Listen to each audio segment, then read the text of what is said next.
Good morning बोलो बेटा। Good morning. Hello everyone, good morning, welcome back to my channel. তোমাদের সবাইকে স্বাগত আমার আরেকটি নতুন ভিডিওতে। তো কেমন আছো তোমরা সবাই? আশা করি সবাই খুব ভালো আছো, আর আমিও ভালো আছি, আমার পরিবারের সকলে সবাই ভালো আছে। তো আজকে হচ্ছে সানডে, সানডে মানে ছুটির দিন। তোমার দাদাভাই কিন্তু দোকান যাবে, আর আমার ছেলে মেয়েরা আজকে বাড়িতে আছে, ওদের তো ছুটি। তো মেয়ে সবে মাত্র ঘুম থেকে উঠলো, ওর একটু পরেই টিউশন চলে আসবে। আর আমার ছেলেকে পড়তে বসেছে তোমাদের দাদাভাই। বাড়িতে থাকলে একটু পড়তে বসাই, ও সকাল দিকটা বসায়, রাতের দিকটা সময় পায় না, আমি কাজটা সেরে ওকে বসাই। তো সামনে ওর পরীক্ষা, একটু না পড়তে বসালেও নয়, আর একা একা তো বসবে না। আজকে হচ্ছে, আজকে সকাল সকাল ভাই আর পূজা বেরিয়ে পড়েছে। ওরা গেছে দীঘায় ঘুরতে গেছে। সামনাসামনি জায়গা, বেশি দূর যাবার কথা ছিল ওদের, কিন্তু পূজার একটু ঠান্ডা ঠান্ডা লেগে গেছিলো, প্লাস ভাইয়েরও একটু কাজ আছে। মানে দূর জায়গাতে গেলেই দোকান কামাই হবে, দোকান বন্ধ করা চলবে না, তাই ওরা কাছাকাছি গেছে। দুদিনের ট্যুর হবে। আজকে সকাল সকাল ওরা খুব সকালে উঠে পড়ে স্নান টান কমপ্লিট। আমি যখন ঘুম থেকেও উঠিনি, কপার ঠকঠক করছে, দেখছি যে ওরা একদম ব্যাগ বেডিং বাগিয়ে রেডি হয়ে একদম প্রণাম করতে এসেছে। তো তাই তখনই ঘুম থেকে উঠলাম আমরা। আর ওরা পূজা কালকেই টিফিন করে নিয়েছিল। হ্যাঁ, পনিরের তরকারি করেছিল আর রুটি করেছিল 10-12টার মতো। তো যাই হোক, ওরা বেরিয়ে পড়েছে, আশা করি ট্রেনও পেয়ে গেছে হয়তো। তো চলো ওরা ঘুরে আসুক, দুদিনের ট্যুর, বেশি দিন লাগবে না ওদের। ওরা পরশু নাগাদ চলে আসবে। হ্যাঁ চলো। তো চলো বন্ধুরা, তোমরা এখনো তোমাদের দাদাভাই দোকান যায়নি, মানে বাজার করতে আছে। তো ছেলেকে পড়ে নেই কিছুক্ষণ, ঘন্টা দেড়েক, তারপরে বাজার যাবে, বাজার করবে, তারপরে দোকান যাবে। আর এখনও ওষটা করা হয়নি। আমি মেয়েকে উঠিনি, ওদেরকে খাই দাই নিই, তারপরে ওকে টিউশন চলে আসবে। আমি তারপরে রান্নাঘরে যাব, রান্নাঘরে গিয়ে ওর ওটস বানাবার যে আনাজগুলো আছে সেগুলো কেটে ফেলবো। এখনও বাড়ির কাজগুলো কিছুই কমপ্লিট হয়নি, বিছানাটা বাগিনি আমি। তো চলো বন্ধুরা, তোমরা সারাদিন আমার সঙ্গে থাকো, ভিডিওটা স্কিপ না করে পুরোটা দেখো, আর আশা করি তোমাদের ভালো লাগবে। আর যদি ভালো লেগে থাকে অবশ্যই লাইক শেয়ার সাবস্ক্রাইব করে দিও। চলো তোমরা সঙ্গে থাকো।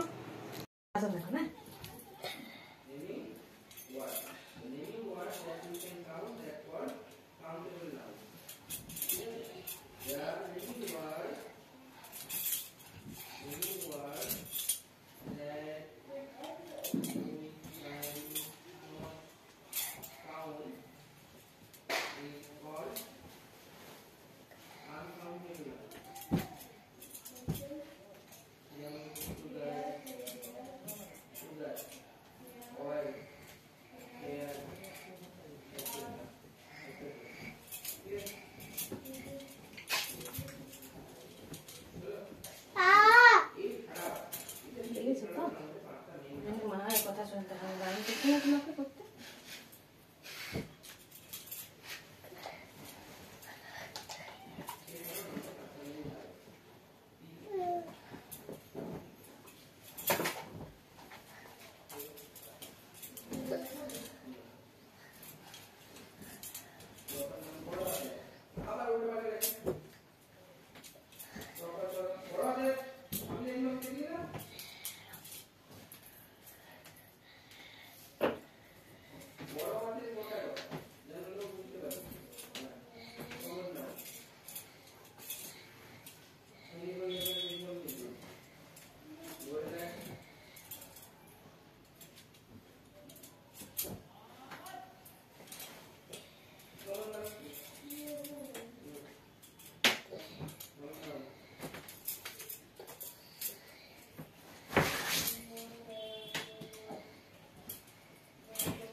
তো বিছানাটা তো কোনো রকমে ঝেড়ে ঝুড়ে পরিষ্কার করে নিলাম।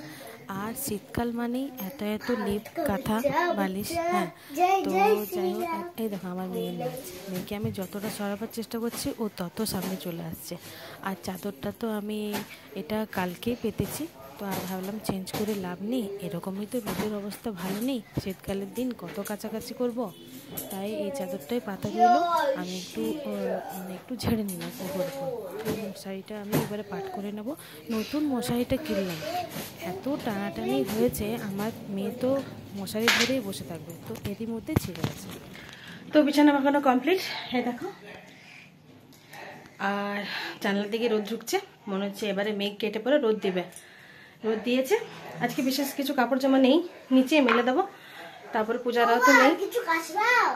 হ্যাঁ, তুমি বিছানার উপরে বসো, তোমার কাজগুলো দিচ্ছি। আমার মেয়ে বলছে আমাকে কিছু কাজ দাও, মানে ওর স্কুলের টিউশনের কিছু কাজ আছে, ওকে দিয়ে দিই, বুঝিয়ে দিই, ও করুক বসে বসে। আর আজকে সকালে রোদের জল খাবার করেছি, আলু সেদ্ধ ভাত, ওটা হয়ে এসছে। আর তোমার দাদা ভাইয়ের ওটসটা বসিয়ে দিয়ে এসছি, আর আমি জল গরম করতে দিয়ে এসছি, ভুলেই গেছি দেখো। চলো তবে তোমরা সঙ্গে থাকো।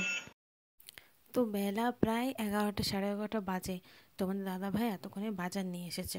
দেখো, হ্যাঁ, তো কি এনেছে দেখি চলো। থলিটা থেকে কি বেরোচ্ছে? প্রথমে বেরোলো আদা, রসুন, মটরশুঁটি, কাগজি, গাজর, আর এই যে আছে পালং শাক, আর আছে এখানে কি আছে দেখি, ও একটাতে মনে হয় মাছ আছে, আর একটাতে মাংস আছে, আর পেঁয়াজ আছে, ওই যে পেঁয়াজগুলো দেখা যাচ্ছে, লেবু আছে। হ্যাঁ, তো রোজ সকালে উঠে পরে আমরা লেবু জল খাই, তো লেবু তো রোজই দরকার। আর এই যে দেখো দুখানা মাছ, এত বড় বড় ওকে বলা হয়েছিল যে চারাপোনা নিতে, তো এত বড় বড় চারাপোনাগুলো নিয়ে এসেছিলো। হ্যাঁ, তো এটা না কাটলেই নয়, তো এটা আগে আমি 2 ভাগ করব। আর এখানে মাংস নিয়ে এসছে, যেহেতু পূজারা নেই তাই অল্প পরিমাণে মাংস নিয়ে এসছে। আর এখানে মাছের তেলটা যদিও ভালো ছিল না, মানে তেতো ছিল আর কি। ভাজতে পরে যখন আমার ছেলের মুখে দিলাম তখন বলছে তেতো। তো যাই হোক, আর এখানে আছে মাংস, অল্প পরিমাণে মাংস নেওয়া হয়েছে, 400 মনে হয় হবে। তো মাংসটা না সেরকমভাবে সেদিনকে ভালো ছিল না, মানে মাংসটার মধ্যে হাড়ই বেশি ছিল ঠিক মতো। আর অনেক বেলাতে গেলে না জিনিসপত্র ঠিক মতো পাওয়া যায় না। তোমাদের দাদাভাই তো অনেক বেলাতে গিয়েছিল, তাই আর অল্প পরিমাণে মাংস নেওয়া হয়েছে, কারণ পূজা ভাই কেউই বাড়িতে নেই, খাবার মধ্যে শুধু আমরা আছি। তো চলো চটপট রান্না সেরে নিলাম। আমি এখানে স্যালাড কেটে নিয়েছি, তোমাদের দাদাভাই বললো স্যালাড কাটো, তো বাড়িতে যা কিছু ছিল তাই দিয়েই স্যালাড করে নিলাম। এখানে পেঁয়াজ, গাজর আর শসা আছে। আর এখানে আছে চারাপোনাগুলো ভাজা, মানে 3খানা মাছ মায়ের জন্য ঝোলে দিয়েছিলাম, আর 3খানা মাছ ভাজা আছে। আর এখানে পালং শাক দিয়ে বেগুন দিয়ে আলু দিয়ে তরকারি করেছে, তার সঙ্গে গাজর দিয়েছি। তোমাদের দাদাভাই বললো বেগুন দেবে, বেগুন ছাড়া পালং শাক ভালো মানায় না। তো মা তো বেগুন খাবে না, তার জন্য মায়ের জন্য বেগুন ছাড়া করেছি। আর এখানে মাংসটা আমি ঢেলে নিয়েছি, কারণ যেদিকে আমিষ রান্না করি সেদিকে আমার গ্যাসটা ফুরিয়ে গেছে, তাই আমি রান্নাঘরেই আজকে মাংসটা রান্না করলাম। তো সব ধোয়া মোছা করবো, তো তাই আমি মাংসটা ঢেলে নিয়েছি একটা জায়গার মধ্যে। আর এখানে ধনেপাতা দিয়ে টমেটো দিয়ে চাটনি বানিয়েছি, তো এটা খুবই টেস্টি লাগে খেতে। এটা দিয়েই মানে শুকনো ভাত, গরম গরম ভাত পুরোটা খাওয়া হয়ে যাবে। আর এখানে তোমাদের দাদা ভাইয়ের জন্য আর আমার শাশুড়ি মায়ের জন্য ঝোল করেছি মাছের, তো ধনেপাতাগুলো দিয়েছি, ওপরে ছড়িয়ে দিয়েছি। তো এটা টেস্টি লাগে বেশ খেতে। আর একটু ঝাল ঝাল করে করেছিলাম, পাতলা ঝোল। আর এখানে আমার শাশুড়ি মায়ের পালং শাকের তরকারি, শিম দিয়ে, বেগুন ছাড়া। তো ছেলেকে টিউশন দিতে এসে ভাবলাম যে একটু বাজারটা ঘুরে ফিরে দেখি।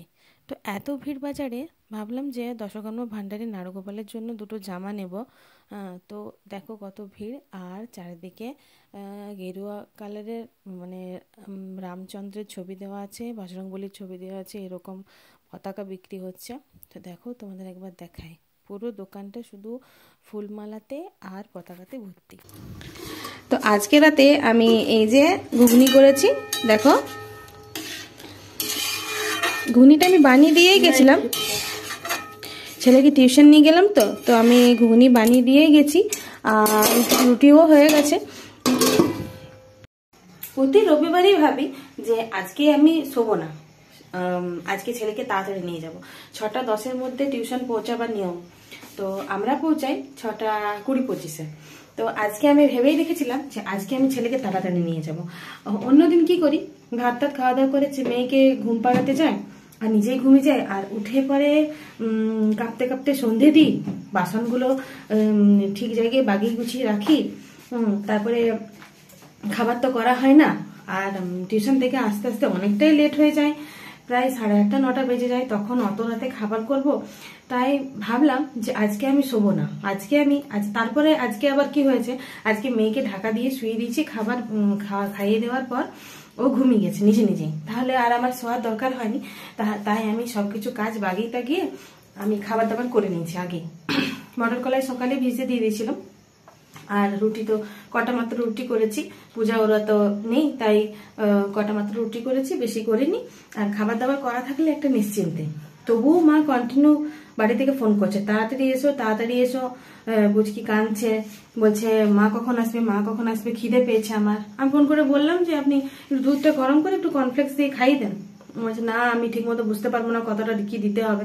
তাই আমি একটু আগে এলাম, এখন বাজে 8:30 পৌনে 9টা বাজে। তো ওই যে ছেলে ড্রেস চেঞ্জ হয়ে গেছে, ও খাবার জন্য দাঁড়িয়ে আছে, ওরও খিদে পেয়েছে। ও তো সেই যে ভাত খাওয়া দাওয়া করে গেছে, তারপরে তোমার দাদা ভাইয়ের কাছে পড়ছিল, অঙ্ক করছিল। তারপরে রেডি হলাম, আমরা বেরিয়ে পড়লাম। তো আজকে একটু আগে গেছি, আজকে মানে যখন গেছি তখন টিউশন সে বসছে, আর অন্যদিন যখন যাই তখন টিউশন শুরু হয়ে যায়। তো যাই হোক আজকে একটা মানে আজকে কাজে লেগেছে আর কি, ট্রিক্সটা কাজে লেগেছে, যেটা আমি ভেবেছিলাম সকাল থেকে যে আজকে টিউশন তাড়াতাড়ি নিয়ে যাবো, সেটাই হয়েছে।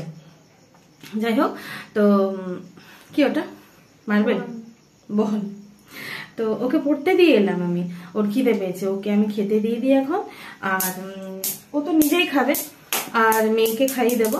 মেয়ে ওর ঠাকুমার কাছে বসে আছে, টিভি দেখছে, ওকে বসে দিয়ে ওকে ওখানে বসে করে দিয়ে আমি আমার ছেলেকে একটু টিউশনের কাজগুলো একটু দেখছিলাম। তারপরে বললাম আমার খেতে পেয়েছে, তাড়াতাড়ি খেতে দিয়ে দাও। তো ওকে খাবার নিতে চলে এসেছে এখানে। চলো বন্ধুরা, আর বাজারে কি ভিড়, বাজারে ওকে টিউশন নিয়ে যাচ্ছি, তখন ভাবলাম যে গোপালের জন্য 2টো জামা কিনবো।